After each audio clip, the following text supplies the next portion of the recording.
Fala rapaziada do canal Eduardo da Gama, fim de mais um jogo do Vasco da Gama, mais uma derrota, Corinthians 3, Vasco 1, e não tem nada muito para falar, é desesperador ver o Vasco da Gama em campo.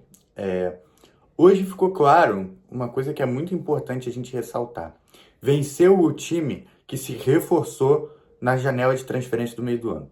O Vasco, com o seu diretor, que cuida do futebol, Marcelo Santana, disse que o campo fala.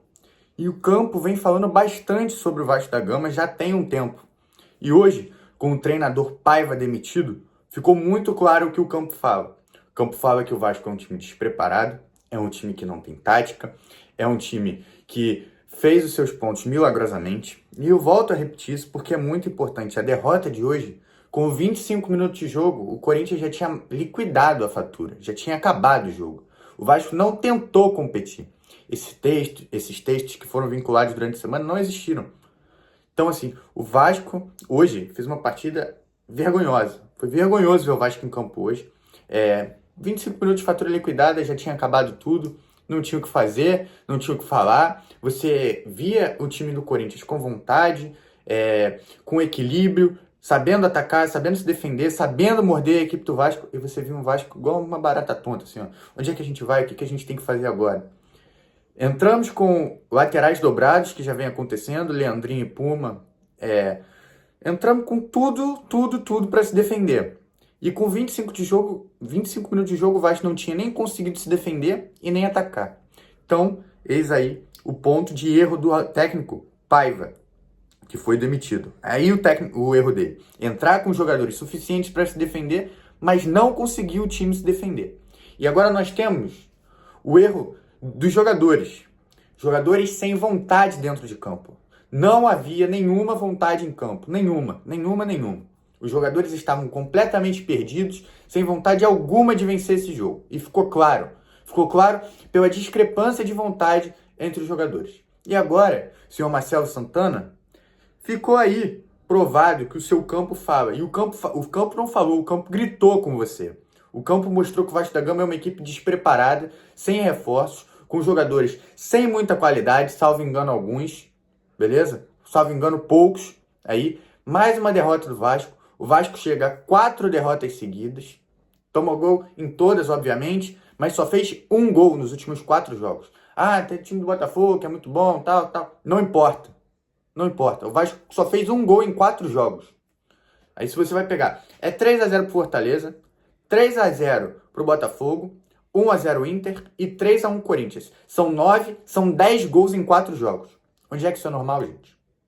Não tem como defender o treinador Paiva. Não só porque dá para se falar da falta de jogadores, da falta de qualidade, que ele tem que improvisar bastante. Gente, o Vasco não tem jogada ofensiva.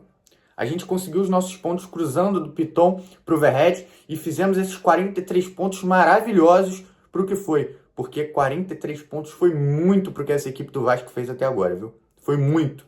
O Vasco perdeu muitos pontos pelo caminho em jogos que poderiam ter sido com mais tranquilidade. Perdeu ponto contra o Criciúma nos últimos lances. Perdeu ponto contra o Bragantino nos últimos lances. E poderia sim ter vencido esses 2 jogos aqui que eu lembrei. Porém, é um time que não tem vontade, não tem expressão.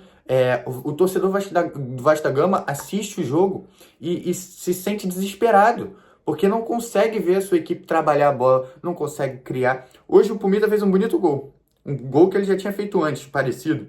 Mas assim, é um jogador fraco. O Vasco precisa remodelar o seu elenco completamente para o ano que vem. Tem muita coisa errada no Vasco da Gama, muita coisa errada. A gente vem para os 3 próximos jogos agora. Atlético Goianiense, sábado em São Januário. A torcida vai protestar, com razão. Depois nós temos Atlético Mineiro, primeiro jogo pós-Libertadores. Se o Atlético Mineiro vence a Libertadores, o Vasco tem que ganhar esse jogo. Lembrando, Atlético Goianiense já rebaixado. Também outro jogo dentro de São Januário, que é o tipo de jogo que o Vasco ganha de 1-0, completamente no sufoco. Quem é vascaíno sabe do que eu tô falando. É o tipo de jogo que o Vasco vai vencer no sufoco. Se vencer. Porque se jogar da forma que jogou hoje, é se vencer. Atlético Mineiro pós-Libertadores. Se o Atlético Mineiro vencer a Libertadores, tem que ganhar. E outra coisa, Cuiabá fora de casa, provavelmente já rebaixado. Outro jogo que o Vasco vai ter que se virar para ganhar. Se fizer esses 9 pontos, eu acredito que dá para brigar por alguma coisa. Porém, o futebol que o Vasco da Gama joga hoje é vergonhoso. Não dá para defender ninguém que está ali dentro, porque foi vergonhoso. Vamos torcer por essas 3 vitórias. Mais uma partida que o Vasco não fez nada. Esse gol aí não representa nada para o Vasco da Gama. Todos os times aí estão começando a ultrapassar o Vasco. Em certo momento da rodada, o Atlético Paranaense esteve na frente do Vasco, mas tomou o empate do Bahia já aos 90 minutos.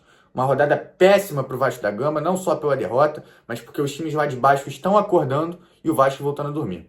Então, assim, precisamos recolocar os pontos. Vamos ver quem será o técnico do Vasco daqui para frente. Acredito que possa ser o Felipe, mas torcer para que consiga alguns pontos aí nessa reta final, porque o nosso verdadeiro objetivo agora é fazer os 45, mais 2 pontos, porque qualquer coisa acima disso é lucro, porque o Vasco está jogando de forma péssima. Esse foi o pós-jogo, espero que vocês tenham gostado. Se você gostou, já curte, comenta, me segue e um abraço. Vamos torcer pelo Vasco para que tudo melhore aí nessa reta final. Faltam 3 jogos, 3 finais, que é obrigatório o Vasco ter que conseguir pelo menos aí 6 pontos nesses últimos 3 jogos. Obrigatório. Quiçá os 9 que dá para conseguir. Vamos ver aí como é que o Vasco vai se organizar nessas próximas semanas para ver o que a gente consegue fazer nessa reta final. Um abraço.